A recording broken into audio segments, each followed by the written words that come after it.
जो लोग चाहते हैं कि रमज़ान में वज़न कम करें, लेकिन रमज़ान में समोसे, पकोड़े, कोल्ड ड्रिंक्स इस कदर इस्तेमाल होती हैं कि रमज़ान में वज़न कम करना तो बहुत दूर की बात है, रमज़ान से पहले जो वज़न होता है आपका उससे भी ज़्यादा बढ़ जाता है आपका। लेकिन अगर मैं आपको ऐसी 10 बेहतरीन ग़िज़ाओं के बारे में बताऊं जिनको आप रमज़ान में अगर इस्तेमाल करेंगे, ना सिर्फ आपका बढ़ता हुआ वज़न रुक जाएगा बल्कि आपको खुद लगेगा कि आप फिटनेस की तरफ जा रहे हैं, आपका पहले जो बढ़ा हुआ वज़न है वो भी कम होना शुरू हो जाएगा। मेरा नाम है डॉक्टर सैयद सुहेब और मैं यूके के एक हॉस्पिटल में काम कर रहा हूँ।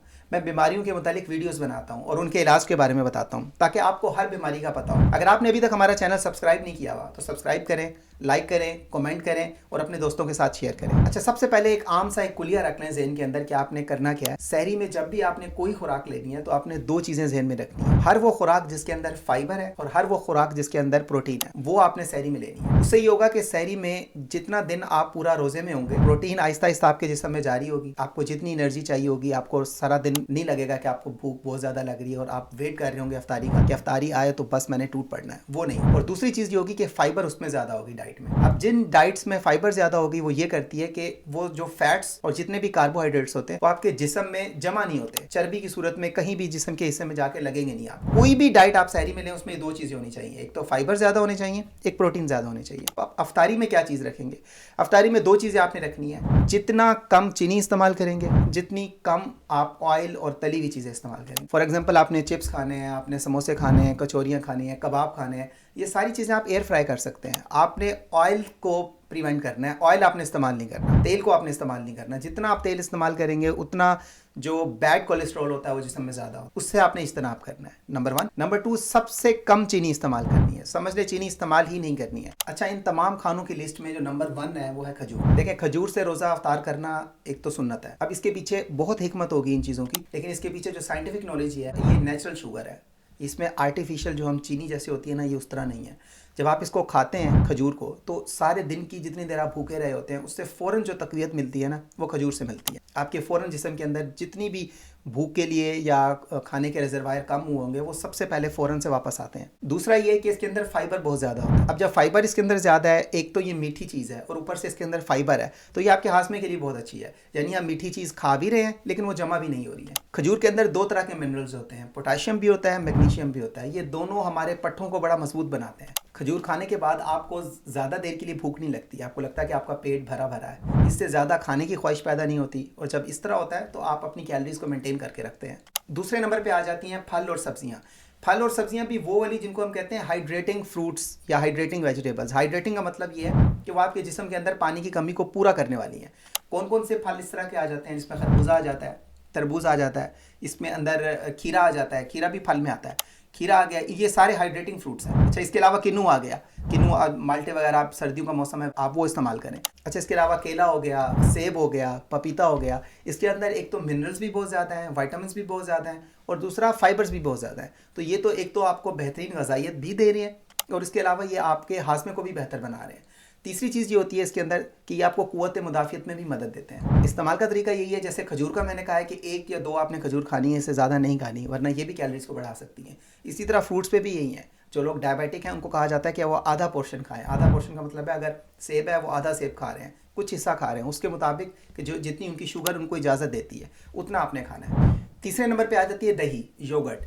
दही के अंदर प्रोबायोटिक्स बहुत ज़्यादा होते हैं। प्रोबायोटिक्स क्या होते हैं? वो बैक्टीरिया होते हैं जो हमारे जिस्म के लिए मुफीद होते हैं। अब हमारे स्टमक के अंदर यानी हमारे मैदे के अंदर कुछ बैक्टीरिया इस तरह के होते हैं जो हमारे हाजमे को बेहतर बनाते हैं। तो ये जो दही होती है ना, इसके अंदर वो कुदरती तौर पर पाए जाने वाले बैक्टीरिया मौजूद होते हैं।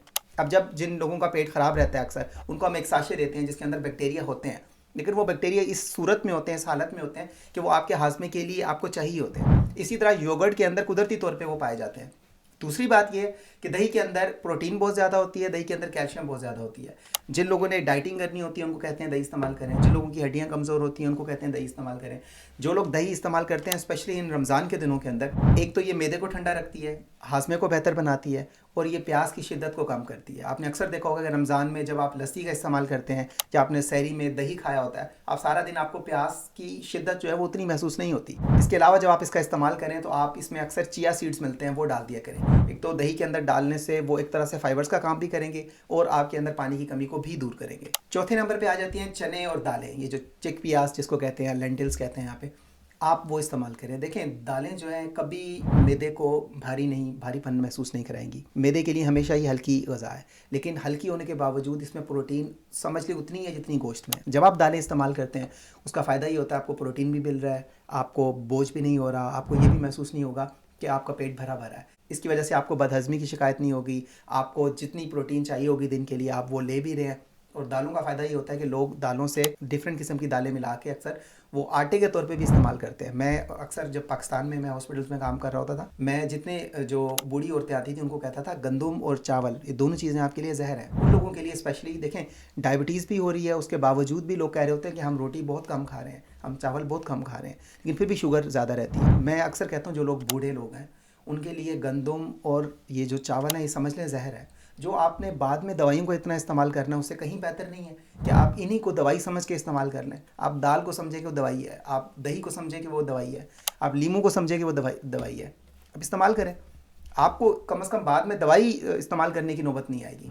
5वें नंबर पे आ गया सूप। देखें, सूप आप किसी भी चीज़ का बना सकते हैं। आप चिकन सूप बना सकते हैं, आप वेजिटेबल का सूप बना सकते हैं, आप दालों का सूप बना सकते हैं। सूप का फ़ायदा ये होता है कि ये उसी तरह भारीपन नहीं करेगा, हल्की ग़िज़ा है, डाइजेस्ट बड़ी जल्दी होती है, न्यूट्रिएंट से भरपूर होती है, तमाम मिनरल्स वाइटामिन जो आपको अलग अलग गोश्त से मिलने हैं वही उसी चीज़ का आपने सूप बनाया हुआ है, तो हज़म करने में बड़ी आसानी होगी। आप अफ्तारी के बाद 1 बाउल सूप का पी सकते हैं। अभी आपने कोई खाना खाना है उससे पहले आप इसको एज ए एपिटाइज़र इस्तेमाल कर सकते हैं। सूप से देखें वही न्यूट्रिएंट्स मिल रहे हैं आपको, लेकिन समझ लें आप पूरा गोश्त नहीं खा रहे हैं जिससे आपको बाद में बदहज़मी हो। उसी का आपने सूप बना के पी लिया है, चाहे वो दाल हो, चाहे वो वेजिटेबल हो, चाहे वो गोश्त हो, कोई भी चीज़ हो। लेकिन सूप का ये चीज़ है कि हज़म करना बहुत आसान होता है। जिन लोगों को स्पेशली मैदे का मसला होता है उनके लिए तो सूप बेहतरीन है।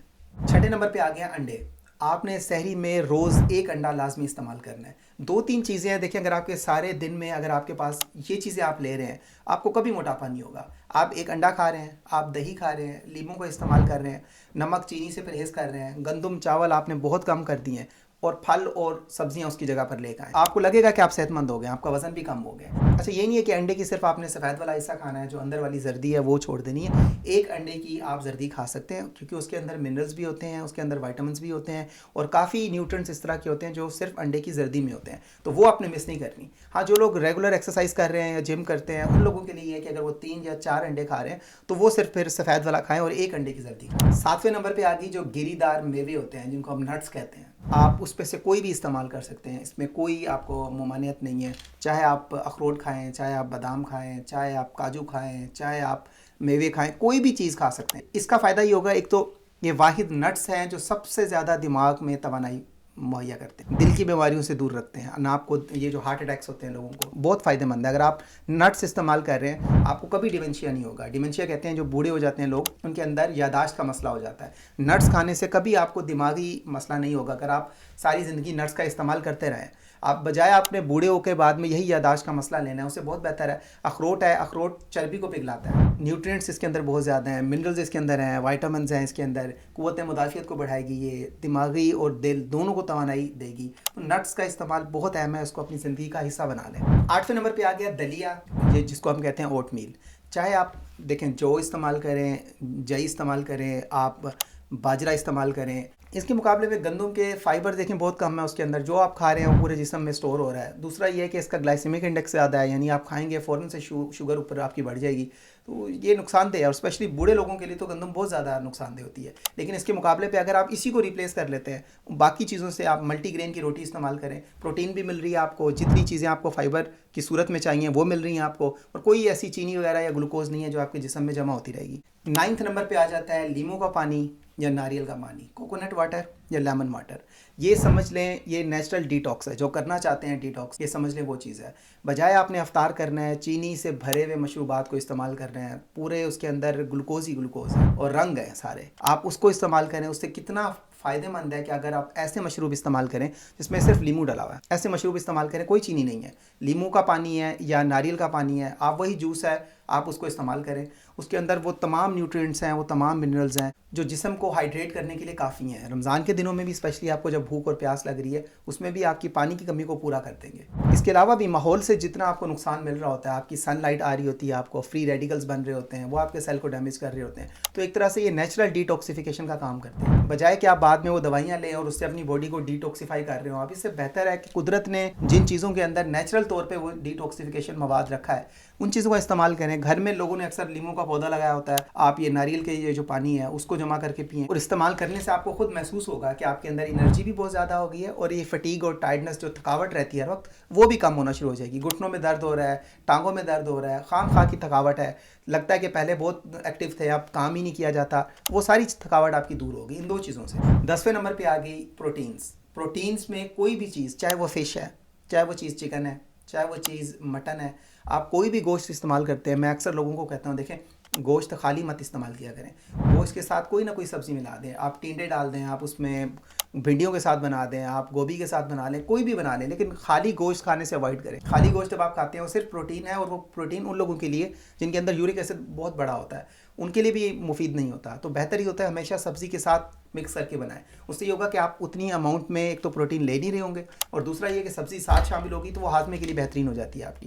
तो ये दोनों कॉम्बिनेशन बड़ा अच्छा हो जाता है और रमज़ान में स्पेशल आप अफ्तारी के अंदर ये प्रोटीन गोश्त वगैरह का इस्तेमाल कर सकते हैं। तो ये थी आज की वीडियो। अगर आपको वीडियो पसंद आई है तो लाइक करें, शेयर करें, कमेंट करें, हमारे चैनल को सब्सक्राइब करें। हमारे ये चैनल डॉक्टर सैयद सुहेब के नाम से हर प्लेटफॉर्म पर मौजूद है। अगर आपने अभी तक हमारे चैनल को फॉलो नहीं किया हुआ, बेल आइकन को प्रेस करें, लोगों के साथ वीडियो शेयर करें। किसी बीमारी के मुतालिक अगर आप जानना चाहते हैं, किसी बीमारी के इलाज के मुतालिक आप जानना चाहते हैं, आप हमें मैसेज करें, कमेंट करें, हम कोशिश करेंगे कि हम उस मौजू पे वीडियो बना सकें ताकि आपको मालूमात मिलती रहे।